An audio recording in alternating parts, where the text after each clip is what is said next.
Hello dear student, स्वागत है आप सभी का एयर क्लासेस में। और आज हम लोग क्लास 7 का बहुत इंपॉर्टेंट साइंस से चैप्टर पढ़ेंगे जिसका नाम है acid bases and salts. Acids bases and salts पढ़ना है आज हम लोगों को। क्लास 7 का ये फुल चैप्टर आपका हो जाएगा। अभी आप पूरी वीडियो देखेंगे, आपका पूरा नोट्स कवर हो जाएगा, आपका पूरा आपके समझने में भी कोई परेशानी नहीं रह जाएगी। ठीक है, तो देखिए इस चैप्टर के अंदर हम लोग पढ़ेंगे क्या, ये आप ध्यान दे लें। पहले सबसे पहले हम लोग एसिड के बारे में जानेंगे, फिर बेस के बारे में जानेंगे, फिर न्यूट्रल सब्सटेंस के बारे में भी जानेंगे, इंडिकेटर के बारे में जानेंगे, न्यूट्रलाइजेशन जानेंगे और uses of neutralisation in our daily life जानेंगे। ठीक है, और उसके बाद एक दो चीज और एक्स्ट्रा ऐड होगा जिसमें आपको आएगा एसिड रेन। ठीक है, तो एसिड रेन के बारे में जानेंगे कि एसिड रेन होता क्या है। इस तरीके से हम लोग ये पॉइंट आउट किया गया है कि इस चैप्टर में आपको क्या क्या पढ़ना है। ठीक है, तो वन बाई वन हम लोग पढ़ेंगे इसे। तो अगर आप चैनल पे पहली बार विजिट कर रहे हैं तो चैनल को सब्सक्राइब कर लीजिए विथ बेल आइकन, ताकि आपको वीडियोस के नोटिफिकेशन समय से मिले और आप उसे देखकर अपना काम आगे बढ़ा सकें। ठीक है, तो चलिए स्टार्ट करते हैं, पढ़ते हैं सबसे पहले एसिड। ओके, तो देखिए एसिड क्या है। A substance that sour in taste, जिस किसी सब्सटेंस का टेस्ट खट्टा हो, सॉर हो, तो उसे कहते हैं एसिड्स। ठीक है, जैसे लेमन, वेनेगर, कर्ड, दही आप खाते हैं, लेमन भी खाते हैं, ऑरेंज खाते हैं, जिसका भी टेस्ट खट्टा हो यानी पिकल भी आप खाते हैं, वो भी क्या होता है, एसिडिक नेचर का होता है, एसिड्स होता है। जिसको खाने के बाद आपका जीभ करता है, चटकारा लेते हैं आप, वो हो गया एसिड। ओके, तो ये चीज है।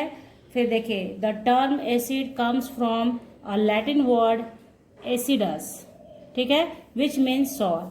लैटिन वर्ड एसिडस से बना है एसिड वर्ड, जिसका मतलब ही होता है सॉर। ठीक है, ये सारा पॉइंट आउट किया गया है। ये सब आपको याद मतलब अपनी कॉपी पे लिखिए, इसको एक बार ध्यान से सुनिए और एक बार ध्यान से पढ़ लीजिए, ताकि क्या होगा, क्वेश्चन जैसे जैसे ऑब्जेक्टिव क्वेश्चन आएंगे। ऑनलाइन आजकल पढ़ाई होती है आप लोगों की, ऑनलाइन एग्जाम में क्या होता है, जो ऑब्जेक्टिव क्वेश्चन ज्यादा होते हैं। तो कोशिश ये है यहाँ पे कि मैक्सिमम ऑब्जेक्टिव क्वेश्चन सॉल्व करने के लिए आप एबल हो जाएंगे इसको देखने के बाद। ठीक है, तो देखिए एसिड्स का कुछ नेचुरल सोर्सेज भी है एसिड्स का, और कुछ जो है सिंथेटिक भी होता है, जिसे हम लोग लेबोरेटरी में तैयार करते हैं। ठीक है, तो नेचुरल सोर्सेज भी एसिड्स का बहुत अच्छा है, बहुत ज़्यादा है, बहुत यूजफुल है, इसलिए आपको जानना चाहिए, याद भी होना चाहिए आपको। जैसे देखिए some natural sources of acid, तो सब्सटेंस एंड एसिड। देखिए साइट्रस फ्रूट, जो भी साइट्रस फ्रूट होता है लाइक ऑरेंज, आंवला, लेमन एटसेट्रा, इसमें कौन सा एसिड होता है, तो देखिए नाम है इसका क्या, साइट्रस फ्रूट,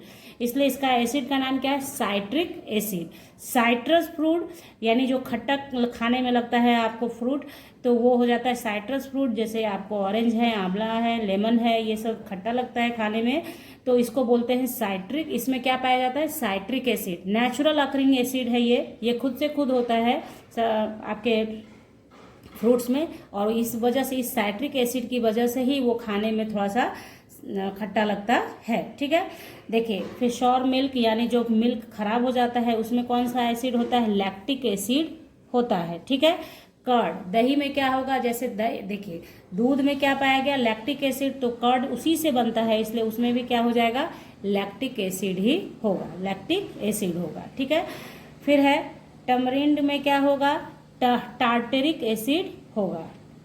ठीक है, तो टमरिंड किसे बोलते हैं, इमली को। तो इमली जो खट्टा लगता है आपको खाने में, उसमें कौन सा एसिड होता है, किस एसिड की वजह से खट्टा लगता है, मतलब एसिड कोई भी होगा उसका टेस्ट कैसा होगा, शॉर्ट टेस्ट का ही होगा, ये तय है।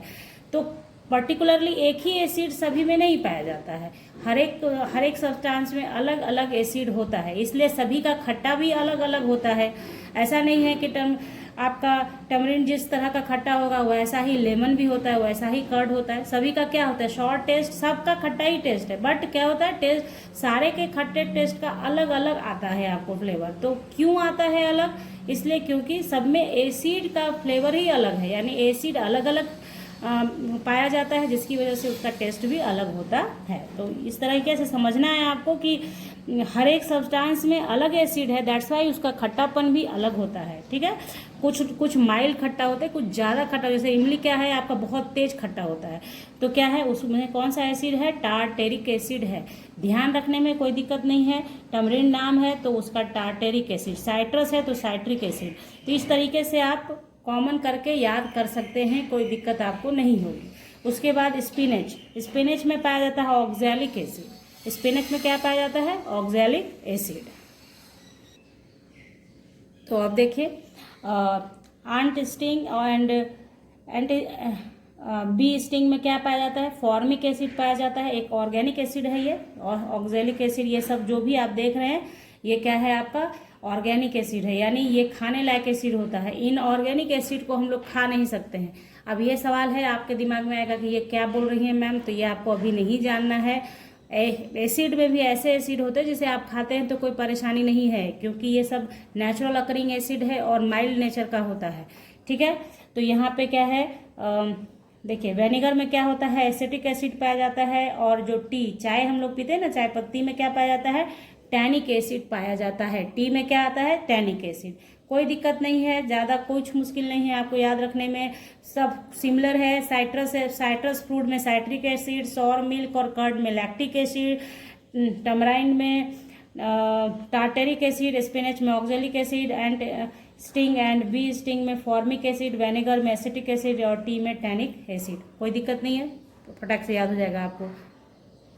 अब देखिए some commonly use acid in laboratory. अब लेबोरेटरी के अंदर जो एसिड यूज होता है, जब हम लोग लेबोरेटरी में प्रैक्टिकल करते हैं, कुछ वर्क करते हैं, तो जो एसिड का इस्तेमाल हम लोग करते हैं उसमें कुछ कॉमन जो आपको अब से जानना है क्लास 7 से, जिसका नाम है हाइड्रोक्लोरिक एसिड, जिसे रिप्रेजेंट किससे करते हैं, HCl से, ठीक है। हाइड्रोक्लोरिक एसिड को किससे रिप्रेजेंट करते हैं, HCl से। यानी केमिकल फॉर्मूला क्या है इसका, देखिए ये जो आपके लिखा हुआ है ये क्या है, केमिकल फॉर्मूला है। हाइड्रोक्लोरिक आप बोलें या HCl भी लिख देंगे तो मतलब हो जाएगा कि वो आपका हाइड्रोक्लोरिक एसिड है, केमिकल फॉर्मूला है HCl। उसी तरह से सल्फ्यूरिक एसिड का H2SO4 होता है। नाइट्रिक एसिड जब बोलते हैं तो HNO3 होता है। इसे 1-2 बार लिख के प्रैक्टिस करेंगे आप, आपको एकदम से जहन में रह जाएगा। 3 ही आपको पढ़ना है, hydrochloric acid, HCl chlorine, chlorine से होता है, तो ये Cl जो है वो क्लोरीन है। Hydrochloric acid HCl, sulphuric acid H2SO4, nitric acid HNO3 को बोलते हैं, ठीक है। अब यहाँ पे एक बात इंपॉर्टेंट आप जान लीजिए कि सल्फ्यूरिक एसिड जो है इसे किंग ऑफ एसिड भी कहा जाता है, किंग ऑफ केमिकल्स कहते हैं, ठीक है। ये आपके लिए ऑब्जेक्टिव क्वेश्चन मोस्ट इंपॉर्टेंट हो जाएगा। सल्फ्यूरिक एसिड यानी H2SO4 को बोलते हैं किंग ऑफ केमिकल्स। क्यों बोलते हैं king of chemicals, because of its wide spread use. इसका इस्तेमाल इतना ज़्यादा होता है हर एक जगह। आप जब आगे क्लासेस में भी जाएंगे, जब 8, 9, 10 में पढ़ेंगे तो आपको बहुत सारा यूज इसका दिखेगा, और तब आप कहेंगे खुद कि ये किंग ऑफ केमिकल है। तो यहाँ पे अभी आप जानिए कि सल्फ्यूरिक एसिड को ही हम लोग किंग ऑफ केमिकल्स के नाम से जानते हैं। क्यों, क्योंकि इसका इस्तेमाल बहुत ज़्यादा होता है, ठीक है। तो देखिए अब आगे देखिए, इसी तरह से एसिड के बारे में जब आप जान रहे हैं तो एक चीज़ और जानिए कि कभी कभी हम लोग जैसे बहुत ज़्यादा काम कर लेते हैं, बहुत ज़्यादा फिजिकल वर्क कर लेते हैं, तो हम लोगों को मसल्स में पेन होने लगता है, मतलब ऐसा क्रैम्प जैसा फील होता है, लगता है कि बहुत थकान हो रही है। जैसे हम लोग बोलते हैं ना कि बहुत काम किया है आज, बहुत थकान हो रही है, तो रेस्ट करते हैं, उसके बाद ठीक हो जाते हैं, ठीक है। तो क्यों थकान होती है, तो वही यहाँ पे देखिए कि accumulation of lactic acid in body हो जाता है। लैक्टिक एसिड क्या है, जो आपके कर्ड में पाया जा रहा था, तो वो लैक्टिक एसिड है। वो एसिड अगर जैसे आपके बॉडी में भी बनता रहता है, तो जब आप बहुत ज़्यादा फिजिकल वर्क करते हैं तो वो खुद से खुद क्रिएट करता है बॉडी, और वो मसल्स में अकुमुलेट हो जाता है, जमा हो जाता है। तो उसकी वजह से क्या होता है, हम लोगों को मस्कुलर पेन होता है, क्रैम्प फील होता है, और हम लोग थक जाते हैं, थकान हो जाती है। फिर रेस्ट करने के बाद फिर वो लैक्टिक एसिड अपना रिड्यूस हो जाता है, उसका प्रोसेस है, आगे आप पढ़ेंगे उसके बारे में। तो यहाँ पे आपको सिर्फ इतना जानना है कि थकान क्यों होती है भैया, तो लैक्टिक एसिड के वजह से होती है। मसल्स में अकुमुलेशन ऑफ लैक्टिक एसिड हो जाता है, जिसकी वजह से हम लोग थक जाते हैं लॉट्स ऑफ फिजिकल वर्क के बाद। ठीक है। अगर बिना वो फिजिकल वर्क के थक जाते हैं वो दूसरा बात है, वो कुछ और ही मैटर हो जाएगा, ठीक है। कि आप बीमार हैं, हो सकता है आपको किसी तरह का प्रॉब्लम है, हेल्थ इशू है, इसलिए वो ऐसा हो रहा है कि आप बिना काम किए थक जा रहे हैं। लेकिन अगर आप बहुत ज़्यादा वर्क करते हैं तब थक जाते हैं, उस टाइम की बात है कि अकुमुलेशन ऑफ लैक्टिक एसिड हो गया आपके मसल्स में। बात आ रही समझ में। अब देखिए यूजेस ऑफ एसिड्स क्या है भैया। अभी तो हम लोगों ने देखा कि बहुत सारा यूज दिख गया, अभी तो पहले ही दिखा हम लोगों को कि हम लोग जितना चीज़ खा रहे हैं अगर वो हमारे लिए फायदेमंद है तो due to presence of acids, acid का भी कुछ तो फंक्शन होगा हमारे बॉडी में, तभी उसको खाने से फायदा होता है। तो अब हम लोग देखेंगे यूजेज ऑफ एसिड। तो सबसे पहले देखिए वेनेगर जो है उसमें एसिटिक एसिड होता है जिसका फॉर्मूला CH3COOH होता है। यूज किया जाता है एज अ प्रिजर्वेटिव, यानी किसी खाने को अगर थोड़ा 1 2 3 4 6 महीने के लिए प्रिजर्व करना है आपको, तो उसमें वेनेगर का इस्तेमाल किया जाता है। क्यों? क्योंकि वेनेगर से क्या होता है, प्रिवेंट करता है, वो उसको डिग्रेड नहीं होने देता है, सड़ने गलने नहीं देता है, ठीक है। तो देखिए vinegar contains acetic acid which is used as food preservative, this prevents it from getting spoiled, ठीक है। फिर देखिए उसी तरह से sulphuric acid is used in car batteries. Acids are required by our body like citric acid. तो हमारे body को भी रिक्वायर्ड होता है। अभी मैंने बताया आपको कि हम लोग जो फ्रूट खाते हैं साइट्रस फ्रूट, अगर उससे साइट्रिक एसिड मिल रहा है इट मीन्स कि साइट्रिक एसिड का नीड है हमारे बॉडी को। इसलिए जब हम लोग उसको इनहेल करते हैं, लेते हैं, इंटेक करते हैं, तो क्या हो जाता है कि हम लोगों को थोड़ा सा ताजगी महसूस होता है, ठीक है। तो फिर देखिए यहाँ पे देखिए हाइड्रोक्लोरिक एसिड, और एक एसिड है जो हाइड्रोक्लोरिक एसिड जो आपको अभी बताया गया है पीछे कि सिंथेटिक लैबोरेटरी में यूज होने वाला एसिड है। तो HCl एसिड जो है बहुत हाईली एसिडिक नेचर का होता है, जिसकी वजह से ये जो है आपके बॉडी में भी पाया जाता है, इन स्टमक में पाया जाता है। उसी के वजह से आपका खाना जो होता है फूड डाइजेस्ट होता है। Hydrochloric acid present inside our body which helps to digest our food.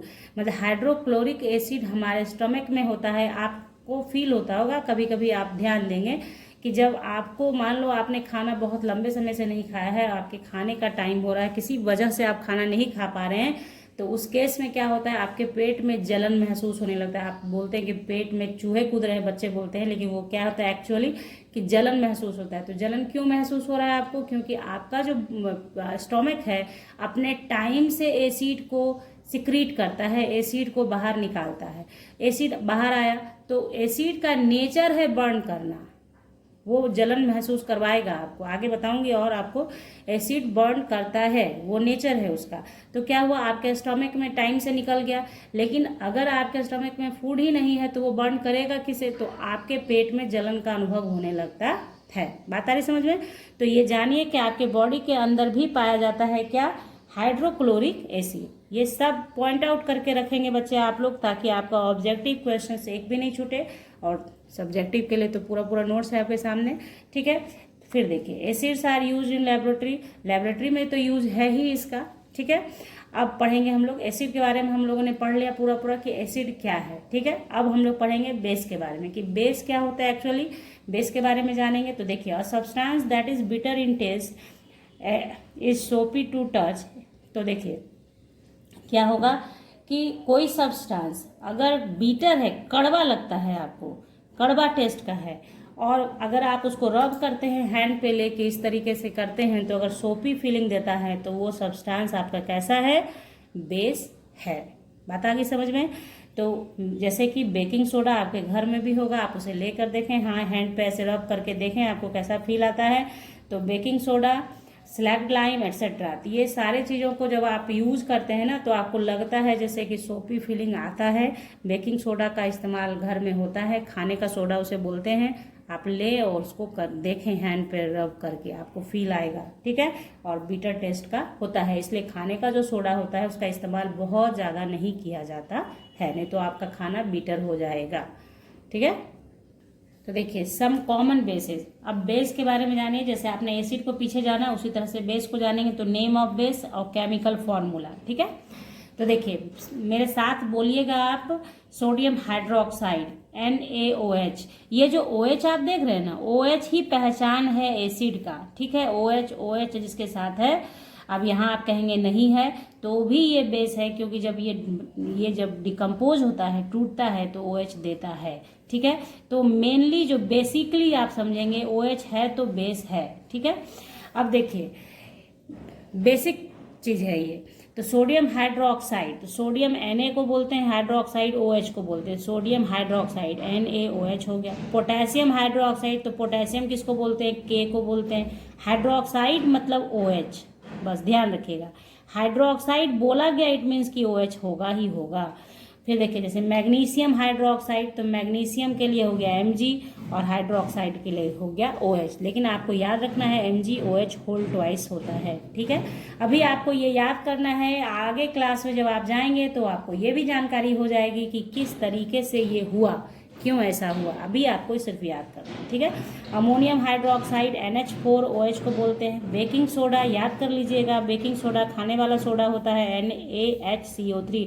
आप अपनी मम्मी को भी बता सकते हैं कि आपके घर में बेकिंग सोडा है, उसका फॉर्मूला आपको पता हो गया, NaHCO3 को बोलते हैं baking soda. Calcium hydroxide CaOH whole twice को बोलते हैं। ठीक है, तो ये सारा का सारा बेस था जो बहुत ज़्यादा यूज होगा। अभी आप देखेंगे इसका इस्तेमाल कहाँ कहाँ हो रहा है, कैसे कैसे हो रहा है। ठीक है, तो और कोई तो नहीं, लेकिन आपके घर में बेकिंग सोडा जरूर होता है। तो बेकिंग सोडा एक ऐसा कॉमन बेस है जो हर एक घर में पाया ही जाता है। ठीक है, फिर देखिए इम्पोर्टेंट ध्यान रखिएगा, all bases can't dissolve in water.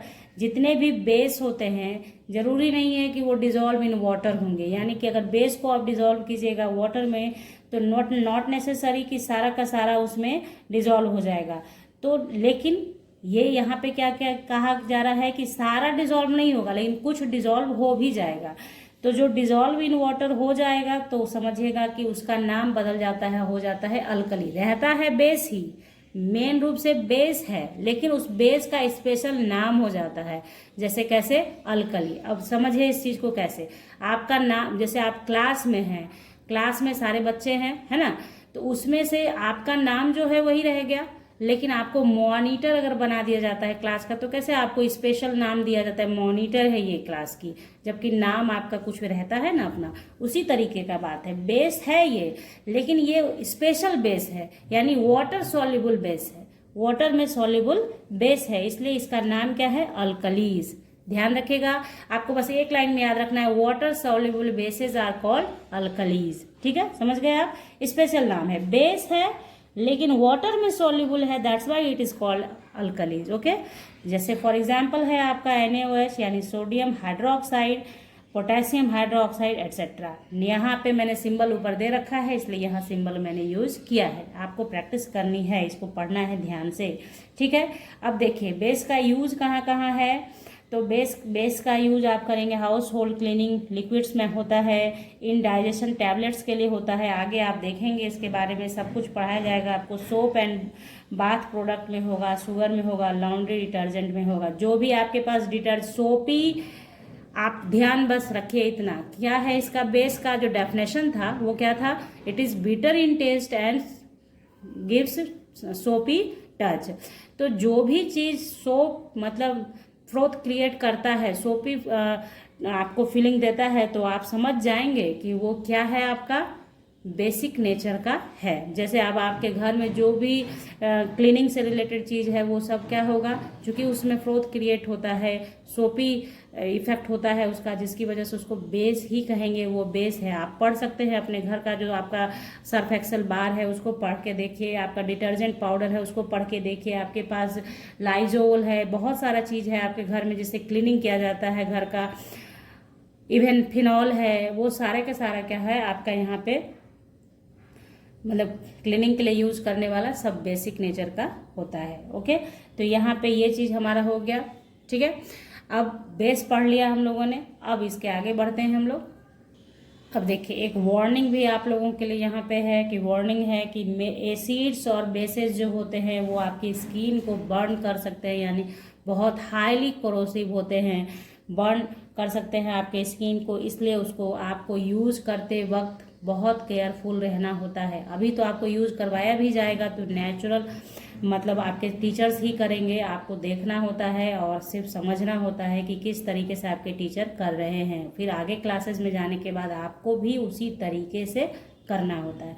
तो many acid and bases are corrosive, they can burn your skin, so handle acids and bases with great care. बहुत केयरफुली करना होता है, आपके स्किन को बर्न कर सकता है। आपने जो कपड़ा पहन रखा है उस पर अगर गिर गया तो वो बर्न हो जाएगा, तो बहुत केयरफुल रहना होता है, ठीक है। अब देखिए यहाँ पे एक सवाल उठता है कि एसिड और बेस, तो मैंने आपको ये बताया कि भैया इसका टेस्ट ऐसा ऐसा है, तो आप समझो कि सॉर टेस्ट का है तो एसिड है और बीटर टेस्ट का है तो बेस है। लेकिन अगर ये कह दिया जाए कि आपको टेस्ट ही नहीं करना है, आपको टेस्ट करके नहीं बताना है, आपके सामने दो सब्सटेंस रखा पड़ा है, मान लीजिए दो सब्सटेंस ए और बी दिया आपको, अब आप बताओ कि ए क्या है, एसिड है या बेस है या बी क्या है, ठीक है। तो जब आप टेस्ट नहीं कर सकते हैं, सिर्फ आपको छूना है और ऐसे ही टेस्ट मतलब बिना मतलब माउथ में टेस्ट किए बिना बताना है कि क्या ऐसी कौन सा एसिड है कौन सा बेस है, और कौन एसिड बेस दोनों में से कुछ भी नहीं है, यानी न्यूट्रल है। एसिड और बेस अगर नहीं है तो वो सब्सटेंस न्यूट्रल हो जाता है, ठीक है। बात आ रही समझ में? या तो एसिड होता है या तो बेस होता है या तो फिर न्यूट्रल होता है, ठीक है।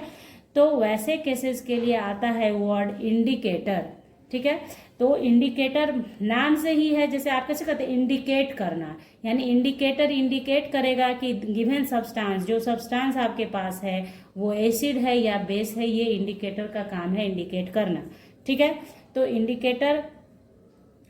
Indicator is a substance that changes colour in acids and bases, यानी कि इंडिकेटर ऐसा सब्सटेंस है जो एसिड और बेस में अपने कलर को चेंज करके आपको बताता है कि आपने जो सब्सटेंस यूज किया वो एसिड था कि बेस था। Indicator show different colours in acids and bases, ठीक है। मतलब एसिड के साथ अलग कलर देगा, ये आपको है कि याद रखना पड़ेगा कि ये इंडिकेटर कौन सा कलर देता है एसिड के साथ और कौन सा कलर देता है बेस के साथ, तब आप उसको पता कर सकेंगे कि एसिड है या बेस है। इसलिए यहाँ पे मुख्य रूप से आपको क्या करना है, इम्पोर्टेंटली आपको याद रखना है क्या कि कौन कलर चेंज होता है कैसे कैसे, ठीक है। तो देखिए सबसे पहले जानिए कि आपके पास जो क्लास 7 के लिए है, तो आपके घर में टर्मरिक है, हल्दी, वो भी इंडिकेटर का काम करता है, कैसे वो आगे देखेंगे।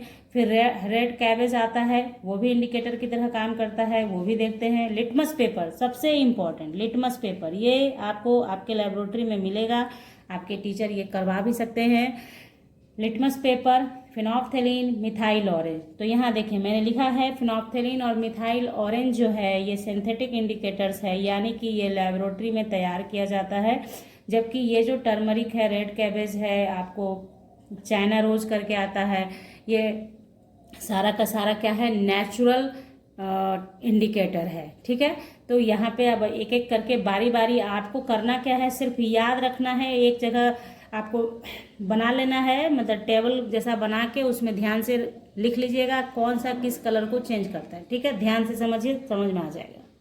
तो देखिए लिटमस सबसे पहले पढ़ेंगे क्योंकि सबसे इम्पॉर्टेंट है इसमें, मतलब जो ज़्यादा कॉमनली यूज़ किया जाता है, सबसे इजी गोइंग होता है इस्तेमाल करना, तो ये है litmus. Litmus is a natural dye, natural होता है, which is extracted from lichens. It is the most commonly used indicator, सबसे ज़्यादा इस्तेमाल होने वाला इंडिकेटर है। तो ये दो तरह के पेपर में आता है, ब्लू लिटमस पेपर होता है और रेड लिटमस पेपर होता है, ठीक है। मतलब पूरी तरह से रेड होता है ये, मतलब इस तरीके से मैंने दिखाया है कि पूरा रेड होता है, मतलब आप समझ रहे हैं कि जैसे आप लोग यूज़ करते हैं ना स्टिक पेपर, वो कैसे रहता है कलरफुल, तो इसी तरह से ये रेड होता है, एक ब्लू होता है, ठीक है। तो ब्लू अब क्या है, आपको करना है प्रैक्टिकल, तो आपके पास सब्सटेंस दिया हुआ है, अब आपको लिटमस पेपर दे दिया गया, एक रेड दे दिया जाएगा, एक ब्लू दे दिया जाएगा। तो आपको ध्यान में क्या रखना है, सिर्फ ये बात देखिए, एसिड अगर है, अगर मान लीजिए कि जो सब्सटेंस है, मान लीजिए आपके पास एक्स है, तो एक्स यहाँ पे आपने लिया लिटमस पेपर, तो इसको इस पे डालिएगा, अगर ये रेड है तो क्या चेंज होगा, और ये ब्लू है तो क्या चेंज होगा। तो अगर सब्सटेंस एसिड है तो वो ब्लू लिटमस को रेड में कन्वर्ट कर देगा। जैसे ब्लू लिटमस पेपर पे, अगर आप ब्लू लिटमस पेपर आपने लिया, ब्लू लिटमस पे आप डालते हैं, ठीक है, कोई सब्सटेंस डालिए एक्स, अगर उसका कलर रेड हो जाए, जहाँ पे आपने डाला उसका कलर क्या हो जाएगा, रेड हो जाएगा, रेड कलर का, तो समझिएगा कि आपने जो डाला वो क्या था, एसिड था। देखिए याद करने का तरीका क्या है, एसिड है तो ब्लू लिटमस को रेड करेगा, ए से एसिड, बी से ब्लू, तो एसिड क्या करेगा, ब्लू लिटमस को रेड करेगा, ठीक है। और आपका बेस, अगर बेस है तो वो एज इट इज छोड़ देगा, ब्लू को ब्लू ही छोड़ देगा, कोई कलर चेंज नहीं होगा। बस ये ध्यान रखिए, एसिड कन्वर्ट करेगा ब्लू लिटमस को रेड में, और बेस कन्वर्ट करेगा रेड लिटमस को ब्लू में, ठीक है। बेस जो है वो रेड लिटमस को ब्लू में कन्वर्ट करेगा, ठीक है, ध्यान हो गया आपको। और remain red in case of acid, अगर एसिड आपने डाला तो जैसा है वैसा रह जाएगा litmus paper, litmus paper red है और उस पर आपने एसिड डाला तो कोई कलर ही चेंज नहीं करेगा, ठीक है। और नेचुरल अगर सब्सटेंस नेचुरल नहीं, न्यूट्रल है, ब्लू और red litmus paper don't change colour in neutral solution. अगर कोई सॉल्यूशन न्यूट्रल है उसको आप डालेंगे तो ब्लू ब्लू ही रह जाएगा, रेड रेड ही रह जाएगा, यानी कोई कलर चेंज नहीं होगा, यानी वो इंडिकेट करेगा कि जो आपने सब्सटेंस डाला वो क्या था, न्यूट्रल था, यानी उसका pH 7 रहेगा, ठीक है। मतलब वो किसी तरह से ना एसिडिक होगा वो नेचर में, ना बेसिक नेचर का होगा। बात आ गई समझ में? तो आपको ध्यान में रखते जाना है सबको। अब नेक्स्ट देखते हैं। अब देखिए चाइना रोज, तो चाइना रोज क्या है, ये भी आपको जैसे हिबिस्कस जो है आपका, उसे ही चाइना रोज बोलते हैं। तो उसे लीजिए, उसके पेटल्स को निकाल के पानी में बॉईल करके थोड़ी देर उसके ठंडा होने दीजिए, तो पानी का कलर चेंज होकर पिंक कलर का आ जाएगा। आप करके भी देख सकते हैं अगर आपके पास है उतना, मतलब कम से कम 10-15 पेटल्स उसमें डालना होगा आपको कलर लाने के लिए। तो देखिए, तो वो जो पानी तैयार हो गया वो क्या हो गया, आपका इंडिकेटर हो गया, ठीक है, पानी आपका इंडिकेटर हो गया। अब उस इंडिकेटर को लेके आइए, आपने जो आपका सब्सटेंस है आपने मान लीजिए रखा हुआ है, उस पे इंडिकेटर डालिए, ठीक है, इंडिकेटर डालिए। तो इंडिकेटर डालने के बाद अगर उसका कलर डार्क पिंक यानी मैजेंटा कलर का हो जाता है, डार्क पिंक हो जाता है, ठीक है, डार्क पिंक, तो वो सॉल्यूशन कैसा था, एसिडिक था। जो आपने यूज किया वो क्या था, एसिड है, कलर चेंज हुआ, डार्क पिंक हो गया। मतलब जो सॉल्यूशन आपने, जैसे आप इंडिकेटर लेकर रखे हुए उस पर डालिए, एसिड डालेंगे तो उसका कलर चेंज हो जाएगा, डार्क पिंक हो जाएगा, तो आप समझ गए कि एसिडिक सॉल्यूशन है। अगर वो कलर ग्रीन हो जाता है तो क्या समझेंगे, बेसिक सॉल्यूशन है। अगर आपके इंडिकेटर का कलर ग्रीन हो जाता है, कलर कैसा था उसका, पिंक है, सिंपल पिंक, और वो पिंक कलर टर्न हो जाए ग्रीन में सॉल्यूशन डालने के बाद, तो आप समझेंगे कि जो सॉल्यूशन आपने यूज किया वो क्या था, बेसिक था। बात समझ रहे हैं?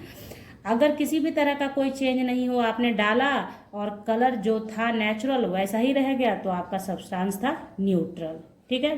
Doesn't show any colour change in neutral solution, कोई दिक्कत नहीं है इसमें। तो ये हो गया आपका चाइना रोज। तो आप देखिए कौन सा प्रैक्टिकल आप कर सकते हैं। अगर किसी के पास गार्डन है और उस तरीके से मतलब हिबिस्कस का फ्लावर है तो आप ये कर सकते हैं, ठीक है। और आप कहेंगे कि आप एसिड कहाँ से लाएंगे, तो आपके पास अभी आपको बताया गया कि लेमन में भी एसिड है, ऑरेंज में भी साइट्रिक एसिड है, तो बहुत सारा एसिडिक सब्सटेंस आपके घर में पड़ा होगा, उसको लीजिए।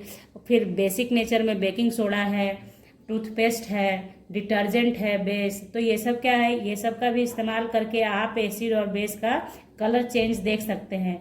जिनके पास है वो काम ये कर सकते हैं, ठीक है। मेरे पास अभी है नहीं, इसलिए नहीं तो वो प्रैक्टिकल भी मैं आपको करके दिखा सकती थी, ठीक है। तो लेकिन देखिए आगे देखते हैं, टर्मरिक पाउडर यानी हल्दी पाउडर, ठीक है। तो टर्मरिक का क्या है, आपको करना कुछ नहीं है, टर्मरिक ले लेना है, एक वाइट पेपर पे उसको मतलब टर्मरिक को सॉल्यूशन तैयार करके, एकदम पतला सा नहीं, थोड़ा अच्छे से, तो पेपर पे लग जाए इस तरीके से पेपर पे लगा लीजिएगा।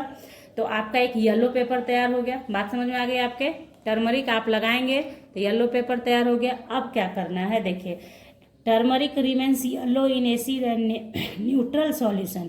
अगर आपके टर्मरिक पेपर जो आपने बनाया वो अगर येलो कलर का ही रह जाता है तो आपका सब्सटेंस या तो एसिड होगा या तो न्यूट्रल होगा। अब यहाँ पे लोचा है कि या तो एसिड या तो न्यूट्रल। अब ये डिफाइन नहीं कर पाएंगे आप कि एसिड है या न्यूट्रल है, इसलिए इसका इस्तेमाल बहुत वाइडली यूज नहीं किया जाता है, ठीक है ना। कंफ्यूजन हो जाएगा ना, मान लीजिए कलर चेंज नहीं करेगा कब, जब एसिड होगा या फिर न्यूट्रल होगा। ठीक है, तो ये सब ध्यान रखना, कोई बड़ी बात नहीं है, आप आसानी से इसको याद रख सकते हैं कि टर्मरिक येलो रह जाएगा अगर आपका सब्सटेंस एसिड या न्यूट्रल होगा तो, लेकिन turmeric change to red colour in basic solution. तो इसके लिए आप क्या कर सकते हैं, आपके पास जो मैंने बताया कि डिटर्जेंट पाउडर जो होता है वो बेसिक नेचर का है, तो डिटर्जेंट पाउडर, हल्दी पाउडर ले लीजिए, उसका सॉल्यूशन तैयार करके उसमें डिटर्जेंट डालिए, तो आप देखेंगे कि उसका कलर रेड हो जाता है। ये डेली भी हम लोग करते हैं घर पे, जैसे कहीं कपड़े में हल्दी लग गई, उस पर आप जो रब करते हैं डिटर्जेंट सोप से, तो क्या होता है वो रेड कलर में चेंज हो जाता है। तो वो बताता है कि टर्मरिक एक तरह का इंडिकेटर है जो इंडिकेट करता है कि आपका जो सब्सटेंस है वो बेसिक नेचर का है, यानी आपने जो सोप यूज किया वो क्या था, बेसिक नेचर का है, आपके सोप में बेस है। ठीक है, क्या आपके सोप में बेस है, इसका पता लगाने का तरीका है टर्मरिक से आप लगा सकते हैं। ठीक है, फिर देखिए नेक्स्ट है रेड कैबेज। तो जैसे आपने चाइना रोज का किया, बस रेड कैबेज का भी बिल्कुल वैसे ही करना है बच्चों। ठीक है, तो सिर्फ यहाँ पे आप ध्यान रखिए क्या क्या बात है ध्यान रखने का।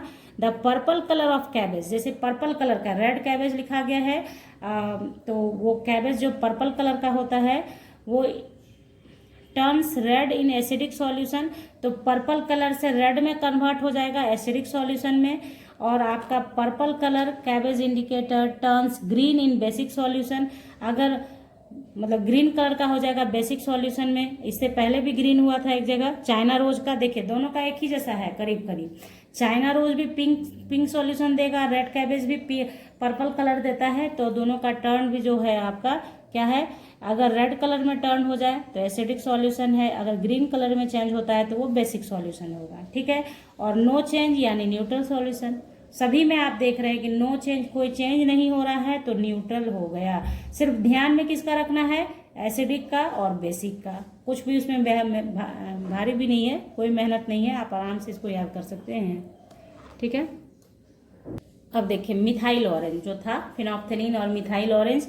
तो methyl orange change to red colour in acidic solution and yellow colour in basic solution, यानी रेड कलर हो जाएगा एसिडिक सॉल्यूशन में, मतलब एसिडिक सॉल्यूशन है उस पर आप क्या करेंगे, डालेंगे मिथाइल ऑरेंज, तो क्या हो जाएगा, रेड कलर में चेंज हो जाएगा तो एसिडिक हो गया। अगर येलो कलर में चेंज होता है तो वो सॉल्यूशन कैसा हो जाएगा, बेसिक सॉल्यूशन हो जाएगा। और remain orange in neutral solution, यानी मिथाइल ऑरेंज का कलर ऑरेंज होता है, ठीक है, इसलिए नाम ही इसका मिथाइल ऑरेंज है। तो न्यूट्रल सॉल्यूशन अगर आपका है तो उसका कलर में कोई चेंज नहीं आएगा, वो ऑरेंज का ऑरेंज ही रह जाएगा। ठीक है, उसी तरह से फिनोप्थेलिन का देख लीजिए क्या है, remain colourless in acidic and neutral solution, यानी फिनोप्थेलिन का कोई कलर नहीं होता है, कलरलेस ही होता है ये, इसलिए ये कलरलेस रह जाता है किसमें, एसिडिक में और न्यूट्रल सॉल्यूशन में। एसिडिक में और न्यूट्रल सॉल्यूशन में ये कलरलेस रह जाता है, जबकि ये पिंक कलर में चेंज हो जाता है जब बेसिक होता है सॉल्यूशन, तब बेसिक सॉल्यूशन रहेगा और उसमें आपने फिनोप्थेलिन डालेंगे आप तो उसका कलर चेंज होके पिंक हो जाता है। जिस पिंक से मैंने यहाँ अंडरलाइन किया है ना, इसी टाइप का पिंक आपको दिखता है सॉल्यूशन। ठीक है, तो ये ध्यान में रखना है आपको, कोई दिक्कत नहीं है, एक बारी आप लिख लेंगे आपके दिमाग में रह जाएगा। ठीक है, ओके नाउ देखिए अब एक शब्द है एसिड रेन। ठीक है, चूंकि एसिड बेस हम लोग पढ़ रहे हैं तो एसिड रेन भी पढ़ लेते हैं, बेस रेन नहीं होता है, एसिड रेन ही होता है। ठीक है, तो एसिड रेन क्या है भैया, तो एसिड रेन नाम से क्लियर है एक चीज कि एसिड हो, वैसा रेन जिसमें एसिड होगा, यानी वैसी बारिश जिसमें एसिड होगा। ठीक है, तो एसिड रेन होता एक्चुअली क्या है, rain that contains excess of acid is called acid rain. ठीक है, यानी आपके वैसा बारिश जिसमें बहुत ज्यादा एसिडिक पानी हो तो वो क्या हो जाता है, एसिड रेन कहलाता है। ये होता क्यों है भाई, ऐसा नहीं है कि एसिड रेन प्रकृति ने क्रिएट नहीं किया, हम लोगों ने उसे क्रिएट किया है। कैसे होता क्या है, एयर पॉल्यूटेंट्स है SO2, nitrogen dioxide, sulphur dioxide, ये एयर में आप भेज देते हैं। कैसे, आप जो ऑटोमोबाइल्स यूज करते हैं, फिर आपका जो आपके घर में जैसे मान लीजिए हम लोग कोयला जलाते हैं, बर्निंग कोल होता है, फैक्ट्रीज है, तरह तरह का इंस्ट्रूमेंट मतलब घर में यूज करते हैं, आप AC वगैरह भी इस्तेमाल करते हैं, तो क्या है इन सब से जो एयर पॉल्यूटेंट्स निकलता है वो क्या करता है, वो चला जाता है ये ऊपर एटमॉस्फेयर में। ठीक है, और वो एटमॉस्फेयर में बना रहता है, लेकिन जब बारिश होती है तो बारिश में क्या है, पानी होगा, तो ये जो एयर पॉल्यूटेंट्स है SO2 और NO2 वो बारिश के पानी से, पानी वाटर का फॉर्मूला क्या होता है, अब देखिए आप केमिस्ट्री पढ़ रहे हैं तो आपको पता होना चाहिए। वाटर मतलब H2O को बोलते हैं वाटर, ठीक है। तो रेन में क्या है, H2O है, और एयर पॉल्यूटेंट में SO2 NO2 है।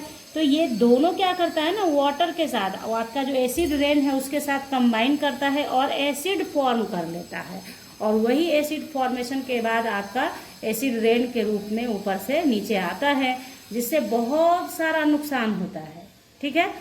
तो लेकिन क्या है, हम लोग एयर पॉल्यूटेंट्स को रोक ही नहीं पा रहे हैं, जिसकी वजह से एसिड रेन नहीं रुक रहा है और जिसकी वजह से बहुत सारी परेशानियां आपके सामने आती हैं। तो ये था एसिड रेन। मतलब कहने का मतलब ये है कि मान लिया कि एसिड SO2 और NO2 आपने जो मतलब हम लोगों की वजह से जो क्रिएट होता है ऑटोमोबाइल से, फ्यूल से, फैक्ट्री से, तो वो एटमॉस्फेयर में गया। अब बारिश होगी तो H2O के साथ रिएक्ट करेगा वाटर के साथ और बरसेगा जब, तो वही कहलाएगा क्या, एसिड रेन। बात आ रही समझ में, एसिड रेन बनेगा, ठीक है। तो यहाँ मैंने लिख दिया है इसे, आप इसको कर सकते हैं इसे, ठीक है। पूरा नोट्स भी आप तैयार कर सकते हैं, ओके। आप अगर कमेंट सेक्शन में बताएंगे तो इसका PDF भी मैं आपको अवेलेबल कर दूंगी। तो देखिए इस तरह से क्या हो जाता है, SO2 H2O के साथ रिएक्ट करके सल्फ्यूरिक एसिड बना लेता है, NO2 H2O के साथ रिएक्ट करके HNO3 बना लेता है, नाइट्रिक एसिड, और यही बारिश के पानी के साथ नीचे आता है, और इसी रेन को हम लोग क्या बोलते हैं, एसिड रेन कहते हैं, ठीक है। अम्ल वर्षा हिंदी में इसे कहते हैं, ठीक है। तो देखिए हजार्ड्स ऑफ एसिड रेन, मतलब एसिड रेन का क्या क्या नुकसान है, क्या क्या इससे नुकसान होता है हम लोगों को। तो सबसे पहले जानिए, आप ऐसे समझिए, एसिड है, ठीक है, रेन के साथ नीचे आया, तो नीचे आएगा तो वाटर बॉडीज में जाके मिलेगा, सॉइल में जाएगा, आपके स्किन पे आएगा, तो यही सब ना हार्मफुल, इसी को हार्म करेगा, है ना। इतना आप समझते हैं।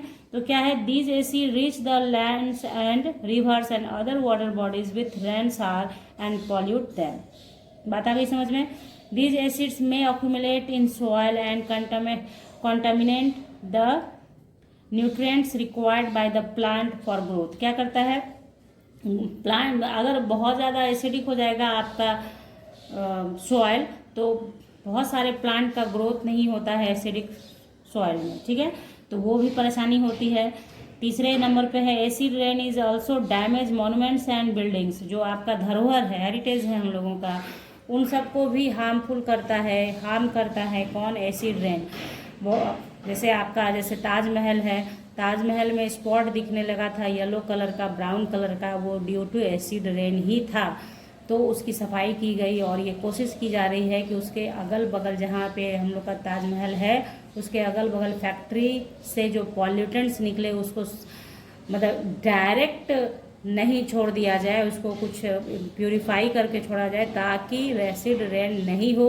अगर एसिड रेन होता रहेगा तो हम लोगों का जो भी मॉन्यूमेंट्स है, बिल्डिंग्स है, जो धरोहर है हम लोगों का, वो सब नुकसान उनका होता ही रहेगा, रिएक्शन करता है। मान लीजिए आपका मार्बल है तो बेसिक है, और एसिड रेन में एसिड है, तो एसिड और बेस तो रिएक्शन करेगा ही ना। ये आप जान गए कि एसिड और बेस रिएक्शन, अभी देखेंगे हम लोग एसिड बेस रिएक्शन करेगा तो क्या करेगा, वो देख लेंगे हम लोग आगे, ठीक है।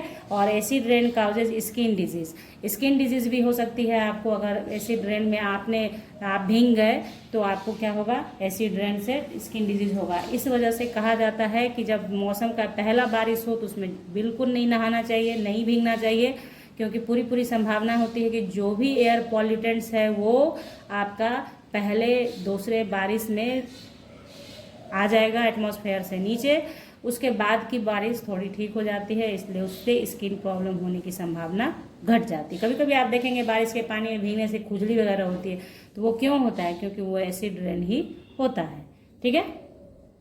अब देखिए एसिड और बेस तो हम लोगों ने जान लिया, न्यूट्रल सब्सटेंस भी जान लिया कि जो acid neither acid nor base, तो वो न्यूट्रल है, ठीक है। अब यहाँ पे ये भी मैंने आपको पढ़ाया कि एसिड देखिए भैया कोरोसिव है, बेस भी कोरोसिव नेचर का है। तो आखिर एसिड बेस के इस प्रॉब्लम को सॉल्व करने के लिए कुछ तो होना चाहिए, तो वो चीज़ क्या है, न्यूट्रलाइजेशन। अगर आपको एसिड से कुछ हार्म हुआ है तो उसके लिए उसको न्यूट्रलाइज करने के लिए बेस का यूज कीजिए, अगर बेस से हार्म हुआ है तो उसको न्यूट्रलाइज करने के लिए एसिड का इस्तेमाल कीजिए। यानी प्योरली न्यूट्रलाइजेशन प्रोसेस क्या होता है, reaction between acid and base, बस इतना आपको रखना है दिमाग में। Reaction between acid and base called neutralisation reaction. Neutralisation reaction इसको क्यों कहते हैं, क्योंकि जब आप एसिड और बेस आपका रिएक्ट करता है तो क्या बनता है, सॉल्ट बनता है एंड वाटर बनता है। ठीक है, सॉल्ट बनता है एंड वाटर बनता है। तो ध्यान में रखना है आपको क्या, reaction in which an acid combines with a base to form a salt and water is called neutralisation. ठीक है, रिएक्शन। तो देखिए जैसे acid plus base, acid react किया बेस से तो क्या बनेगा, सॉल्ट और वाटर, वाटर और सॉल्ट ही बनेगा। दिमाग में एकदम बैठा लीजिए इस बात को। फॉर एग्जाम्पल आपका देखिए यहाँ पे है जैसे HCl है, हाइड्रोक्लोरिक एसिड है, NaOH है, सोडियम हाइड्रोक्साइड है, ये एसिड है, ये बेस है, बनता है NaCl सोडियम क्लोराइड जो कि सॉल्ट है, सॉल्ट है, और वाटर H2O, वाटर को किसको बोलते हैं, H2O को बोलते हैं वाटर, H2O वाटर। एकदम आपको अब दिमाग में आपके हो जाना चाहिए कि वाटर मतलब केमिकल फॉर्मूला H2O। ठीक है, और सॉल्ट जो होता है, जो सॉल्ट आपका फॉर्म करेगा, एसिड जब रिएक्ट करेगा बेस के साथ तो जो सॉल्ट बनेगा वो मे भी एसिडिक हो सकता है, मे भी बेस हो सकता है, मे भी न्यूट्रल भी हो सकता है, डिपेंड करता है कि न्यूट्रलाइजेशन रिएक्शन कैसा हुआ है। ठीक है, यानी किस तरह का हुआ है, मतलब स्ट्रॉन्ग एसिड स्ट्रॉन्ग बेस है, किस तरीके का है। तो ये जो कहानी है वो आपको आगे क्लासेस में पढ़ना पड़ेगा। अभी आपको इतना जानना है कि जो सॉल्ट फॉर्म हुआ, जो सब्सटेंस सॉल्ट बना, सॉल्ट का मतलब हमेशा नमक नहीं होता है मेरे बच्चों। सॉल्ट का मतलब ये नहीं कि जो आप खाना में यूज करते हैं तो जनरली हम लोग उसे ही सॉल्ट बोल देते हैं, लेकिन वो क्या है, सॉल्ट ही है। बट यहाँ पे ये समझना है आपको कि एसिड रिएक्ट्स विथ बेस, तो जो बनता है वो सॉल्ट कहलाता है। ठीक है, जो बनेगा, अब वो जो बन जाए, NaCl आप खाते हैं, NaCl सोडियम क्लोराइड नमक होता है जो हम लोग यूज करते हैं खाने के रूप में, तो वो नमक हो गया तो सॉल्ट बोल दिया उसे आपने। लेकिन अब दूसरा एसिड और दूसरा बेस रिएक्ट करेगा तो जरूरी नहीं है कि नमक बनेगा, खाने वाला नमक नहीं बनेगा आपका। ठीक है, वो सॉल्ट ही बनेगा, ऑलवेज सॉल्ट कहलाता है। ठीक है, तो एसिड और बेस के रिएक्शन से सॉल्ट बनता है और वाटर बनता है। ठीक है, अब यूजेज ऑफ न्यूट्रलाइजेशन, बहुत यूज है न्यूट्रलाइजेशन प्रोसेस का, इसलिए यहाँ पे पढ़ना था आपको न्यूट्रलाइजेशन, क्योंकि अगर न्यूट्रलाइजेशन प्रोसेस नहीं होता तो बहुत सारा ऐसा काम है जिसमें बहुत परेशानी हो जाती। ठीक है, तो हम लोग देखेंगे uses of neutralisation in our daily life, बहुत इंपॉर्टेंट है, ध्यान से समझिएगा इसे बच्चों। बस अब आखिरी ही है, थकना नहीं है आपको। In the treatment of soil, अब मैंने आपको अभी जस्ट पहले पढ़ाया कि एसिड रेन होगा तो आपके सॉइल में अकोमुलेशन ऑफ एसिड बढ़ जाएगा, यानी एसिड ज़्यादा हो जाएगा, तो आपका सॉइल एसिडिक हो गया। अब तो आपका प्लांट ग्रोथ नहीं करेगा, तो उस एसिड को न्यूट्रलाइज करना है किससे, बेस से। और उसी तरीके से इन केस आपने बहुत सारा यूज कर लिया फर्टिलाइजर वगैरह, तो उससे क्या हो जाएगा, बेसिक नेचर का भी आपका सॉइल हो सकता है, तो उसको भी न्यूट्रलाइज करेंगे by using of acidic substance. बात आ गई समझ में, यानी एसिडिक है तो बेस डाल दो, बेसिक है तो एसिड डाल दो, that is your neutralisation process. तो यहाँ पे लिख दिया है मैंने, if the soil is too acidic it is neutralise by adding a base like slaked lime यानी CaOH होल ट्वाइस और क्विक लाइम CaO, ये सारा का सारा क्या है, बेसिक नेचर का है। On the other hand if soil is basic, तो देखिए if soil is too basic it is treated by adding organic matter which release acid। ठीक है, नेक्स्ट नंबर है in the treatment of tooth decay. तो tooth decay मतलब tooth को, आपके teeth को डीके होने से बचाता है। तो देखिए यहाँ पे मैंने लिख दिया है, ये आप लिख लेंगे और समझ लीजिए क्या है कि if we don't clean our teeth properly the bites of food remains between our teeth which causes bacteria, these bacteria produce acid and this acid cause of tooth decay। Toothpaste are basic in nature and neutralize this acid and thus help in preventing tooth decay।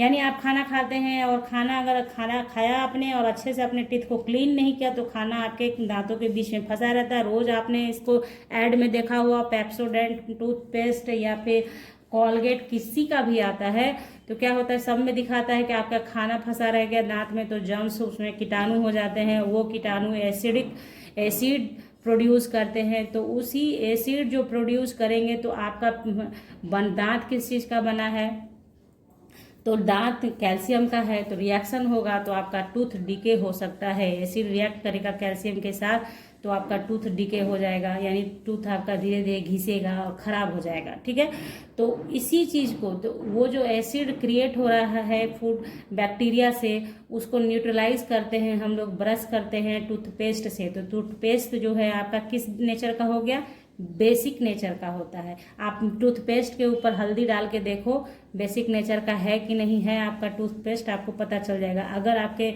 हल्दी का colour red हो गया तो समझ जाना कि आपका toothpaste basic colour का है। अभी जाओ अभी कर लो जाके इसे, घर में सभी के पेस्ट होता है। ठीक है, तो क्या है, तो यहाँ पे क्या है बात कि आपका जो, इसलिए यहाँ पे डॉक्टर्स जो होते हैं वो हमेशा कहते हैं कि 2 टाइम्स ब्रश जरूर करना चाहिए, एक मॉर्निंग में, एक सोने के पहले। सोने के बाद नहीं कर लेना, सोने के पहले ब्रश करना चाहिए। ठीक है, तो क्यों करना चाहिए, क्योंकि आपका खाना कम से कम फंसा रहे आपके टीथ में, एसिड कम से कम क्रिएट हो तो आपका दांत तरोताज़ा रहे, चमकता रहे, बहुत लंबे समय तक रहे, आप लोग जल्दी बूढ़े ना हो। ठीक है, तो इसलिए इस तरीके से हो गया। तो मेन यहाँ पे क्या है, टूथपेस्ट बेसिक इन नेचर होता है, ध्यान रखना है आपको। ठीक है, अब आप बड़े बड़े बच्चे हो रहे हैं, धीरे धीरे आपको बहुत चीज़ पढ़ना पड़ेगा। इन ट्रीटिंग इंडाइजेशन, ठीक है, तो इंडाइजेशन का ट्रीटमेंट भी होता है न्यूट्रलाइजेशन प्रोसेस से। न्यूट्रलाइजेशन प्रोसेस है ये सब। एसिड है तो बेस से न्यूट्रलाइज कर लो, बेस है तो उसको एसिड से न्यूट्रलाइज कर लो, तो प्रोसेस ये न्यूट्रलाइजेशन है। तो देखिए, कोई आदमी अगर बहुत ज़्यादा खाना खा लेता है, if a person over eat too much acid is produce in stomach, this causes indigestion. To neutralize this antacid like milk of magnesia is taken. मतलब कोई ओवर ईटिंग कर लेता है तो क्या हो जाता है, उसके बॉडी में, उसके स्टमक में बहुत ज़्यादा एसिड प्रोड्यूस हो जाता है, इंडाइजेशन होने लगता है उनको। तो उस इंडाइजेशन को न्यूट्रलाइज करने के लिए उनको किस तरह का मेडिसिन दिया जाता है, एंटा एसिड मेडिसिन दिया जाता है, लाइक मिल्क ऑफ मैग्नीशिया। और मिल्क ऑफ मैग्नीशिया में क्या पाया जाता है, मैग्नीशियम हाइड्रोक्साइड। देखिए, एसिड बना है पेट में तो आपने क्या खा लिया, मैग्नीशियम हाइड्रोक्साइड। और मैग्नीशियम हाइड्रोक्साइड क्या है, बेस है। एसिड बना आपके पेट में, आपने क्या खाया, बेस खाया, तो एसिड रिएक्ट विद बेस, हो जाएगा न्यूट्रलाइजेशन प्रोसेस, बन जाएगा सॉल्ट और वाटर, और आपके पेट को ठंडक मिलेगी। बात आ रही समझ में, वाटर बनेगा तो पेट ठंडा तो होगा, है ना। तो ये चीज़ यहाँ पे ध्यान रखना है आपको कि एसिड है तो बाहर से आपको बेस डालना है। अगर बेस क्रिएट हो गया है तो बाहर से एसिड डाल लो, तो क्या हो जाएगा, आपका न्यूट्रलाइजेशन प्रोसेस हो जाएगा। बात आ रही समझ में। तो ये यहाँ पे याद क्या क्या रखना, एंटा एसिड लाइक क्या होता है भैया, मिल्क ऑफ मैग्नीशिया। और मिल्क ऑफ मैग्नीशिया में कौन सा बेस होता है, magnesium hydroxide, MgOH whole twice को बोलते हैं मैग्नीशियम हाइड्रोक्साइड। ठीक है, तो ये हो गया। अब नेक्स्ट देखते हैं हम लोग। अब देखिए, इन ट्रीटिंग एन एंट और ए बी स्टिंग, तो जैसे एंट और बी स्टिंग का भी ट्रीटमेंट आप कर सकते हैं। आज से आप भी डॉक्टर बन सकते हैं, और ये सब दिमाग में रखिए ताकि कहीं भी आपके इस्तेमाल में आए तो आप उस समय, मतलब किसी को काट ले बी तो आप उसे बता सकें इसका कोई उपचार। ठीक है, जैसे कहते हैं घरेलू नुस्खे, ठीक है ना। तो क्या है घरेलू नुस्खा इसके लिए कि the sting of ant and bee is acidic as it contains formic acid. तो आपको अगर जो चींटी काटती है, रेड वाली, ठीक है, ब्लैक वाली नहीं, रेड वाली चींटी, ठीक है, तो एंट और बी ये जो आपको काटती है तो आपके बॉडी में वो इंजेक्ट कर देती है फॉर्मिक एसिड, HCOH को बोलते हैं फॉर्मिक एसिड। उसी की वजह से आपको खुजली होता है, रैसेज हो जाता है, रेड कलर का हो जाता है। तो चींटी चूंकि छोटी सी होती है इसलिए छोटा सा एसिड डालती है, यानी मात्रा उसका कम होता है, क्वांटिटी कम होता है, इसलिए उसका फर्क नहीं पड़ता है। लेकिन अगर बी स्टिंग करती है तो थोड़ी सी बड़ी है इसलिए थोड़ा ज़्यादा फॉर्मिक एसिड डाल देती है तो वो ज़्यादा पेनफुल हो जाता है। ठीक है, तो ध्यान में रखने का बात क्या है कि जो बी स्टिंग है या फिर एंट स्टिंग है वो एसिडिक नेचर का होता है, इसलिए उसको न्यूट्रलाइज करते हैं by using a base like baking soda solution, यानी NaHCO3 से आप वहाँ पे रब करेंगे तो आपको रिलैक्स होगा, आपको रिलैक्स फील होगा, ठीक है, कंफर्ट फील होगा कि एसिड है वहाँ पे आप बेस रब करेंगे। तो ये तो बेकिंग सोडा है, तो बेकिंग सोडा आपके घर में भी है। मान लीजिए किसी को काट लेता है आपके अड़ोस पड़ोस अगल बगल कहीं भी, तो आप फटाक से बता सकते हैं कि बेकिंग सोडा का सॉल्यूशन हाथ पे पानी डाल के बना के और वहाँ पे रब कीजिए, तो थोड़ा सा बेटर फील होगा, ठीक है। तो ये चीज़ हो गया, बात समझ में आ गई। अब 5th नंबर पे देखिए, इन ट्रीटिंग और वेस्प स्टिंग। तो एंट और बी का स्टिंग में क्या होता है बच्चों, एसिड होता है, लेकिन वेस्प स्टिंग में क्या होता है, बेसिक नेचर का होता है। The sting of wasp is basic in nature, so it is neutralised by rubbing vinegar as it contains mild acetic acid. तो वेस्प स्टिंग मैंने आपको बताया है कि अगर आपको एसिड से प्रॉब्लम है तो बेस का यूज़ करो न्यूट्रलाइज करने के लिए, अगर बेस से प्रॉब्लम हुआ है तो एसिड यूज़ करो बाहर से।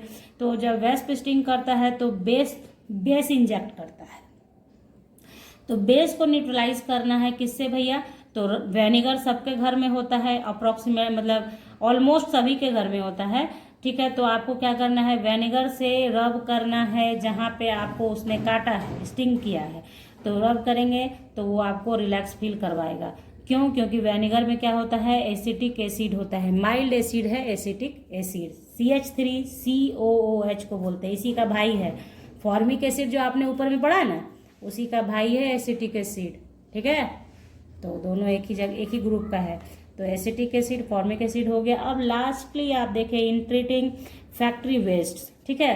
तो देखिए यहाँ पे क्या है, फैक्ट्री से जो भी वेस्ट निकलता है एसिडिक नेचर का होता है, अगर आपने उसे एज इट इज डाल दिया, जनरली आपको सबको पता है कि फैक्ट्री से आपके घर से जो भी वेस्ट मटेरियल आता है, वेस्ट निकलता है, वो सारा का सारा रिवर में डाल दिया जाता है, जिसकी वजह से हम लोग का रिवर यानी गंगा नदी हम लोगों की पॉल्यूटेड होते जा रही है, क्या हो चुकी है, पॉल्यूटेड हो चुकी है और अब होने के लिए बाकी नहीं है। तो क्या होता है, जो फैक्ट्री से जो वेस्ट निकलते हैं केमिकल्स, वो क्या होते हैं, एसिडिक नेचर के होते हैं। तो फैक्ट्री वाले को ये प्रोटोकॉल मेंट करना होता है कि आप डायरेक्ट वेस्ट को ना डालें रिवर में, तो उससे क्या हो जाएगा, पानी एसिडिक हो जाएगा, तो उसमें जो रहने वाला एक्वेटिक एनिमल्स है वो सब क्या हो जाएगा, परेशानी में आ जाते हैं। इसलिए क्या करना होता है, उस वेस्ट को आपको बेस से, आपका जो फैक्ट्री का वेस्टेज है उसको बेस से आप न्यूट्रलाइज करते हैं, यानी एसिड आपने फैक्ट्री से निकाला, आपको बाहर से उसको बेस डालना है, दोनों न्यूट्रलाइज हो जाएगा, ठीक है, और सॉल्ट बना लेगा। तो सॉल्ट बन गया आपका और वाटर बन गया। अब ये हार्मफुल नहीं होगा, आप डाल सकते हैं रिवर में, ठीक है। लेकिन ये नॉर्म्स कॉपी पे किताब पे लिखा रहता है बच्चों, सारे लोग फॉलो नहीं करते हैं। मैंडेटरी होना चाहिए कि हर एक आदमी को मानवता के नाते इन सब चीज़ों को फॉलो करना चाहिए, ताकि आप, रिवर हमारी है, सॉइल हमारा है, तो सभी चीज़ों को सुरक्षित रखना भी हम ही लोग का काम है। तो इसलिए क्या होना चाहिए कि हर एक चीज़, आप बच्चे छोटे छोटे अभी हैं, आप लोग अभी से इस चीज़ को सीखेंगे तो आगे चल के देश का भला हो जाएगा, ठीक है। तो इस तरीके से एसिड बेस सॉल्ट मैंने आपको पूरा कंप्लीट पढ़ा दिया है बच्चों। अगर कहीं कोई परेशानी है, पीडीएफ चाहिए नोट्स का, तो कमेंट सेक्शन में आके लिख दें आप, मैं पीडीएफ अवेलेबल कर दूंगी। और अब मिलेंगे हम लोग नेक्स्ट वीडियो में क्लास 7 के। तब तक के लिए आप चैनल को सब्सक्राइब करके रखें बेल आइकन के साथ, ताकि आपको वीडियोज़ की नोटिफिकेशन मिल जाए। मिलती हूँ आपसे नेक्स्ट वीडियो में, तब तक के लिए bye, thank you, take care, have a nice day बच्चों।